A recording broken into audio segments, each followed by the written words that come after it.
একাদশ সংসদে জাতীয় পার্টির অবস্থান কি হবে তা নিয়ে অস্পষ্টতা এখনও কাটেনি।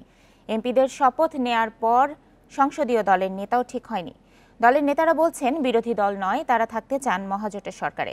তবে এ বিষয়ে সিদ্ধান্ত চূড়ান্ত হতে আরও কয়েকদিন লাগবে।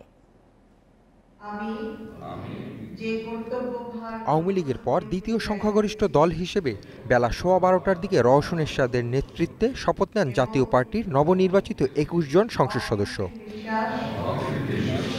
তবে শপথ অনুষ্ঠানে ছিলেন না জাতীয় পার্টির চেয়ারম্যান এবং রংপুর 3 আসনে বিজয়ী হোসেন মোহাম্মদ এরশাদ।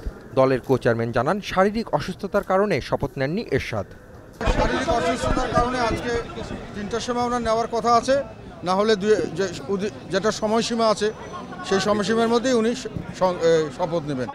শপথের পর দলের জ্যেষ্ঠ কো চেয়ারম্যান রওশন এরশাদের সংসদ কার্যালয়ে বৈঠক করেন জাতীয় পার্টির সংসদ সদস্যরা। তবে এই বৈঠকে সংসদে দলের অবস্থান ও দলনেতা নির্বাচন নিয়ে জটিলতার সুরাহা হয়নি। দলের মহাসচিব জানান, সংসদেও মহাজোটের অংশ থাকতে চায় জাতীয় পার্টি, তবে দশম সংসদের মতো সিদ্ধান্ত মেনে নিতেও তাদের আপত্তি নেই। আমাদের সরকারে বা বিরোধী দলে কোথাও থাকতে আমাদের কোনো আপত্তি নাই, তবে আমাদের সংসদ সদস্যদের কথা হচ্ছে, যেহেতু দেশের মানুষ 288 আসনে মহাজোটকে দিয়েছে সরকার গঠন করার জন্য, সুতরাং আমাদের সংসদ সদস্যরা তাদের এলাকার উন্নয়নের জন্য, সারা দেশের উন্নয়নের জন্য তারা মহাজোটের সঙ্গে থাকতে আগ্রহী এবং সেটাই সিদ্ধান্ত হয়েছে। জাতীয় পার্টির মহাসচিব জানান, দেশের মানুষ ছোট বিরোধী দলের পক্ষে রায় দিয়েছে।